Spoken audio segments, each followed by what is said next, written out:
If creating with mixed media is your thing, you will love this project. In this video, I show how to create fairy, dragonfly, butterfly wings. We'll print the designs on transparencies and then color and embellish them. You probably already have all the supplies you need right in your studio. This project begins with some printable transparency film. It comes in 8.5 by 11 sheets.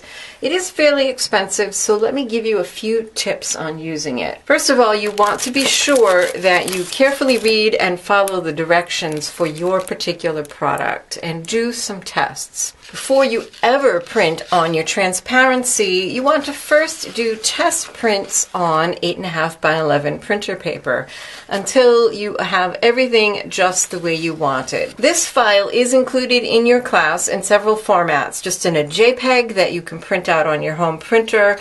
I also have it in a PNG file. You could take a PNG file and actually color it if you wanted to print in color on your printer and add some color to it.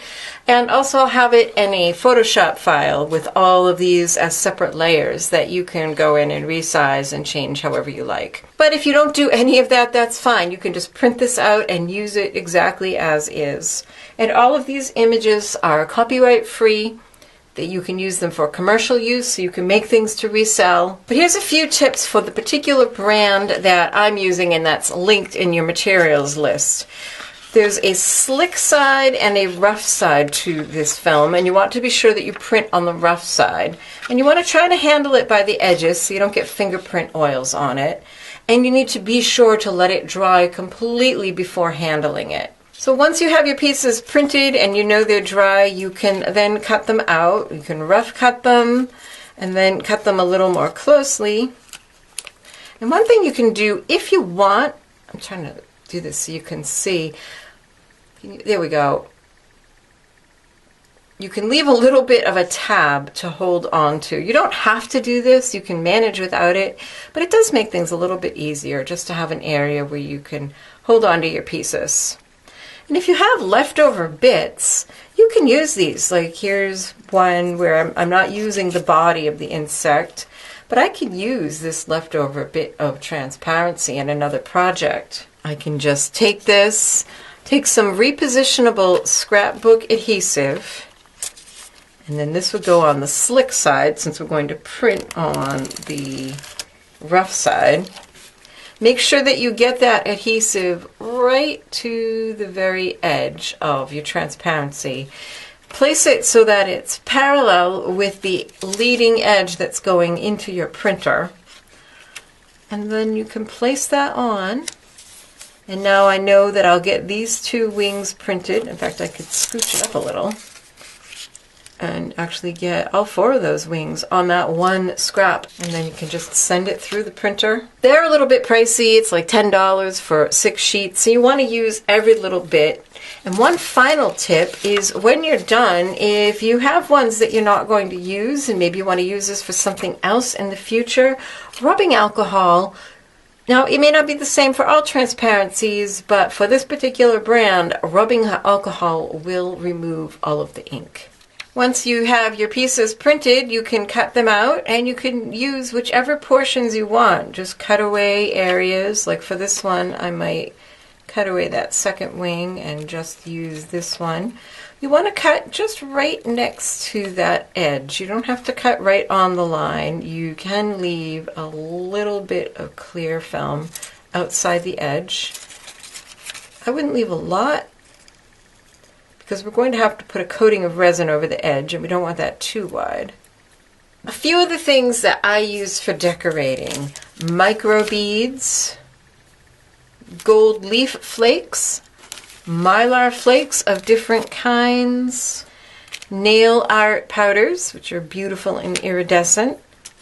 You can use small cabochons, flat backs. These ones are glass. You can really use anything that you can think of. Nail art stuff is particularly good because you have to be sure it's very small. The very largest thing I used in any of my fairy wings were 3mm flat back crystals. There are other things that you can try that I didn't. Mica powders, glitter, tiny stone chips, itty bitty seed beads. You could do coils and bits of wire or even baked polymer clay pieces. So here are a couple that I cut out, and we are going to decorate them. We're going to use UV resin as the glue. So when you're decorating your pieces, make sure that you decorate the rough side, the side with the ink on it. And this is because we are going to add alcohol inks to color the other side, and as I mentioned before, alcohol will remove the printer ink, and we don't want that. Then you can decide where you want your embellishments. So maybe I'll put a few microbeads, like a couple of lines of microbeads. Here's a tip for using the microbeads and cleaning up afterwards. They can be kind of a pain. They're very, very small, hence the name micro, and they tend to go all over the place, kind of like beach sand. Use a velour beading mat. This will keep them from bouncing and going too far. Then you can sprinkle them on your resin, just like you were sprinkling glitter on glue. You can tap off excess. And if you have one of these little scoops, it's perfect on the beading mat. You could see you can scoop up most of your beads. I didn't worry about trying to get all of them because they're so tiny. I reached a point where that's good enough, and I'll just shake out this mat over the trash can to get rid of the rest. On this tile, I have some of my little Mylar flakes that can be used for decorating. So maybe I'll put just a little bit of the resin on the other side.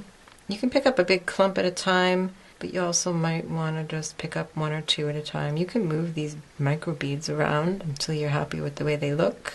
If you love learning mixed media techniques, be sure to thank my patrons. This video was first made for them, and they voted for it to go on YouTube. If you want bonus tutorials and a chance to vote for the videos for my YouTube channel, you can join these other wonderful people at patreon.com/SandySewen. One of the things I love most about this project is the fact that it's transparent. You can see through it. So I don't want to cover up the entire transparency with embellishments. I definitely want to leave a fair amount of open, unembellished area. But you do whatever works for you. So I'm gonna, I need a little bit more of my resin. So I'll just do a drop at a time. What's nice about using the UV resin is that you have all kinds of time. You don't have to rush to get it done because this is not going to cure until you put it under a UV light or out in the sun, which of course is a very strong UV light. So let's see. So we'll grab some of these smaller pieces of gold foil and just do little bits. You can move them around until you're happy with them. These chameleon nail art powders are kind of cool. They are a little bit finer than glitter, and they're a little bit chunkier than mica powder. And you can apply them the same way. They will stick to a toothpick that has any amount of sticky on it. And I might just add a few little pieces. So some ideas for designs as you're doing this. Well, of course, decorate your fairy wings in whatever way appeals to you. You can completely encrust them with pretties if you want. But like I said, for me, less is more. I prefer to be sparing with the larger embellishments. I keep most of the sparklies confined to lines, following edges in the designs of the wings. And be deliberate about your placement rather than just random scatterings. And you want to leave space for the alcohol inks on the back to show through. So other things you can add are glass cabochons, as I mentioned, Swarovski crystals, or even nail art rhinestones, because this is not a polymer clay project that is going to need to go in the oven. So it doesn't matter if they're acrylic or not. The main consideration for this project is, are they small? Are they teeny tiny? So I'm just going to make a couple dots. One of these little rhinestone picker-uppers is helpful. So let's see. Just kind of tap it on the rhinestone. There we go. Pick it up. Put it in some of the resin. Oh, that's pretty. Yeah, that looks great. So now what you want to do is put this under your UV light. You can see it pictured here. For years, I put my resin projects out in the sunlight, and I didn't have a UV light. The sunlight was free. But for this project where you're working on tiny little pieces that can get lost and blown away, I think having the UV light is a great idea. Another thing you can do at this point is to use the UV resin to glue filigree findings on. You could put any findings you have.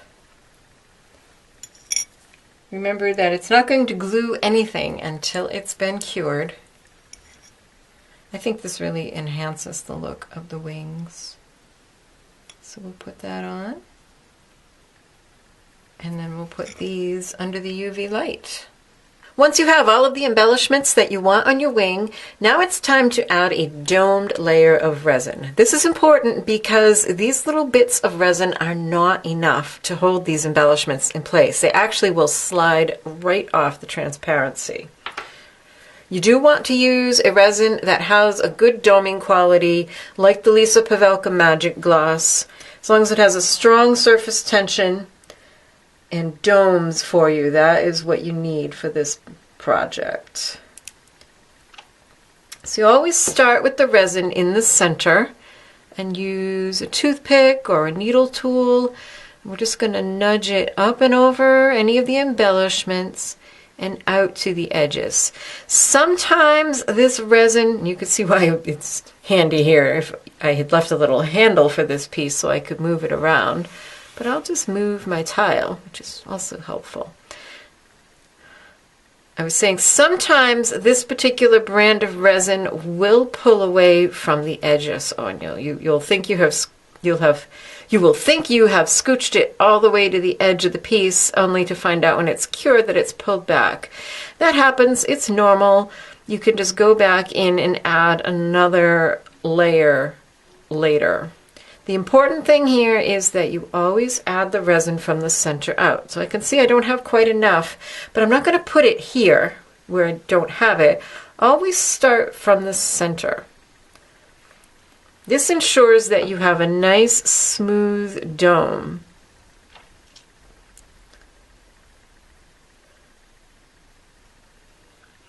You don't want to leave this sitting on here for very long. You can work on a few pieces at a time and then put them all under the light at the same time, but don't let it sit here for very long, or the surface tension will break and then it will spill all over your tile. And it's helpful to work on a tile. This is a 4-inch tile which fits perfectly under my UV light. I think I'm going to add just a little bit more, so just keep adding a drop at a time. Looks like I got an escapee there. That's okay. You can take a lighter and run it over there to get out any air bubbles.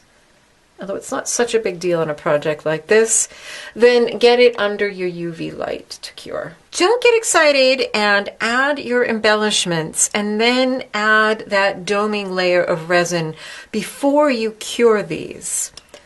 Because what can happen is that as you're adding that doming layer and moving things around, you'll move around your embellishments, so they'll be very hard to control. So add them like I've done here, and put them under the UV lamp and cure at least long enough to set them. Like I said, they actually won't be permanent. Can you see? That'll come right off.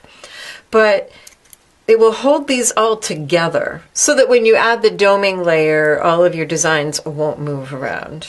So here are several pieces that I've got that domed layer of resin on, and some are embellished more than others. At this point, you want to come in with a nice sharp pair of scissors and trim out any extra tabs if you have that. And also if any of the resin spilled, or maybe some of the embellishments kind of floated out to where you don't want them. Like there, I've got that little bit of sparkle right on the edge there that I don't want. You can trim the plastic, and you can carefully, slowly trim through the edges of the resin if you have a little thin edge that's sticking out further than you want. So it's at this point you just want to trim these down to the size you want them to be. Like that's a little lumpy, so I'm just going to kind of smooth out a bit with my scissors. And get that final shape that you want your pieces to be. One thing I mentioned earlier was using crystals, and I knew this and I completely forgot about it. Here are my 3 crystals in here, and there are also 3 clear crystals in here. But as you can see, all you see with the facets filled in are the round discs underneath. So don't bother using your Swarovski crystals here because they don't show. The resin fills in the facets and then you don't see them. It's still a pretty design, but you can just as easily use inexpensive rhinestones. Now when you're adding the alcohol ink, a couple things. First of all, only add alcohol ink to the side of the transparency without printing. Like I said, alcohol will remove your printing ink. I don't know if that's the same with laser toner. If somebody knows, let me know. Here's a tip for alcohol ink painting with a lot more control. Get yourself a paint palette, like one of these with wells, and add drops of the alcohol ink to the wells, 2 or 3 drops in each one. I even put some up here when I ran out of space, and let them dry completely. Then rehydrate them with, you can just use a paintbrush, but I love these water brushes. And I have this one dedicated to alcohol or alcohol blending solution. You're going to just rehydrate those alcohol inks, and you don't need much, so you just kind of squeeze it and a little bit of the alcohol comes down. The more you squeeze it, the more alcohol you get and the more diluted your color will be. And I'm painting, here's the dome side, I'm painting on the smooth side of the transparency, and you can do whatever you want. If you want to change colors, just get a bit of tissue or paper towel and color onto it until it comes out of your pen clear. And move on to another color. Just kind of swirl it around. It rehydrates that ink.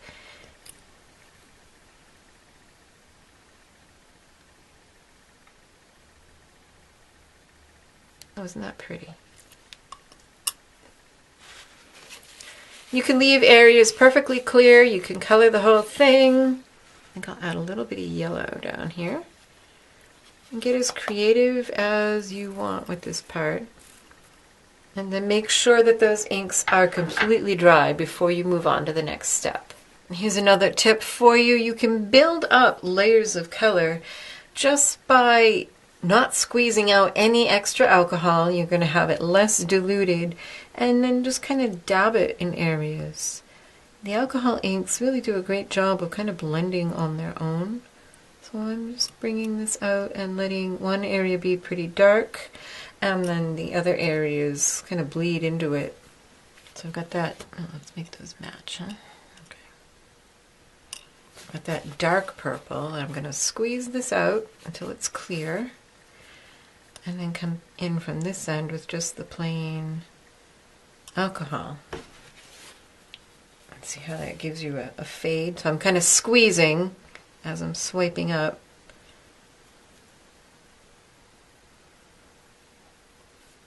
So you can play around with these and get a few different effects. Here are a few after the ink has been applied and allowed to dry. Now what you need to do is flip them over and add a layer of your magic gloss to the back side. We'll do this the exact same way. Start in the middle and use a tool, a toothpick or a needle tool, to nudge it all the way out to the edges. If you see little air bubbles in this layer or the front layer that you did, you can just use your tool to kind of pull them out, or you can also run a lighter or a match over them, just really quickly over the resin, and that will cause the air bubbles to pop. So you're going to add this layer, and then If you need to add more resin, just put it in the middle and it'll push itself out. If you try putting it in the edges, it can be very difficult to get a nice even dome. So you add this layer to the back side of all of these, and then once again, put it under your UV light to cure. Now I found when I put mine out in the sun, by the time it was done, it was good and hard. I found with the UV lights, it seemed to take a little while. There was like a residual effect that I cured it under the UV light and then had to wait a while before it was completely hard. So be careful about touching it. I'd probably give it a half an hour cycle under the UV light and then let it sit for another half an hour or so before touching it, so you don't make any fingerprints in it. But if you do, you can always just add a little bit more resin over the top and cure it again. As far as adding the resin, I have a few more tips for you that I think you'll find very helpful. First of all, when adding the layers after you've added the first one, where the backside is kind of curved because it has that dome of layer, it can be such a pain chasing your piece around your tile. First of all, I have a 4-inch tile here which fits perfectly into my UV lamp, so I can put all the resin on and then just slide this in. Secondly, you might notice these dark spots behind each piece, and that is because I have a little bit of poster tack. Just that stuff that you use to hold posters on your walls so you don't put nail holes. It's just like a little sticky putty, and it's perfect for just putting these on the tile and keeping them from moving about. And one final tip is, for some findings, you might be able to get away with adding a finding after you've added that first domed layer. So this is a fairly flat one. It looks like I got it on a little crooked. Oh well. But I put this on and then put a second coat on the top, which just kind of filled it out to the edges, and I was able to put this finding in at that time. But it really is best to kind of plan on that right from the start. One final thought, where I put my rhinestones here and they no longer look like rhinestones, you could use some epoxy resin, just tiny, tiny dabs, and actually glue crystals to the outside of the resin. I wouldn't trust something like super glue, but certainly something like a clear 2-part epoxy I think would work well.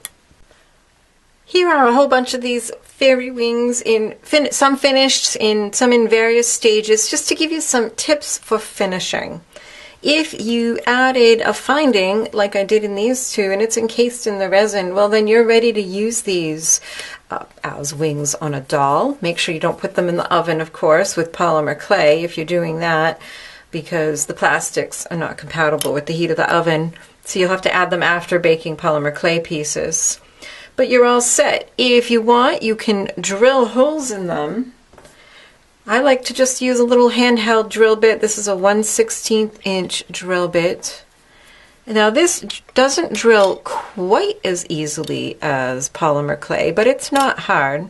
You just press it in. It's not a bad idea to start the hole with an awl, which is what I always recommend. Don't press too hard. You just want to make a little dent so that your drill bit doesn't slip. So you just make a little hole with the awl. Don't try to press all the way through, otherwise you crack your resin. But that lets the tip of the drill bit sit in that little divot. And you just twist and keep pulling out the drill bit and cleaning out the debris that comes out. You can kind of feel when you get to that layer of plastic film. And then you're through to the other side. And it looks like some of my resin cracked off, and that may happen. I'm just not going to worry about it. I'll go ahead and go in and add some more resin. I noticed in a few of these, once I got the first coating of resin on and then I put one on the back, I noticed that sometimes my coating on the front wasn't all the way to the edges, and that's okay. You can just come in with your resin. Always start from the middle. Don't just try adding the resin to the edges. You will never get a smooth dome that way. Start in the middle, work your way out to the edges. You'll need far less for these second coats, or third, or however many you need. And I'll do the same here, and then just nudge some of the resin and fill in that spot. It's no big deal.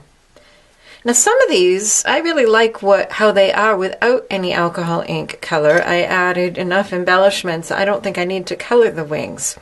However, you do want to be sure when you do that you add resin to the back, and I'll show you why. Because this, see how that transparency will peel right off that layer of resin, and we don't want that because we want our nice wing design here.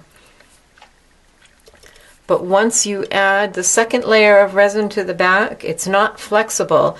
Now I tried, I wondered if these would slide off. I'm pushing, I know it's hard to tell on camera, but I'm pushing really hard with my thumb in one direction and pulling with my finger in the opposite direction, wondering if I can slide these off. And they don't seem to be budging. If you're concerned that that's an issue, I would suggest you find a thinner viscosity UV resin, more of a coating one. This is too thick, and what you can do is take a little and just run a bead along the edges to join the front and back bits of the resin, and then there will be no chance that your transparency will separate. If you did drill a hole, a great finding to use in these are pinch bales.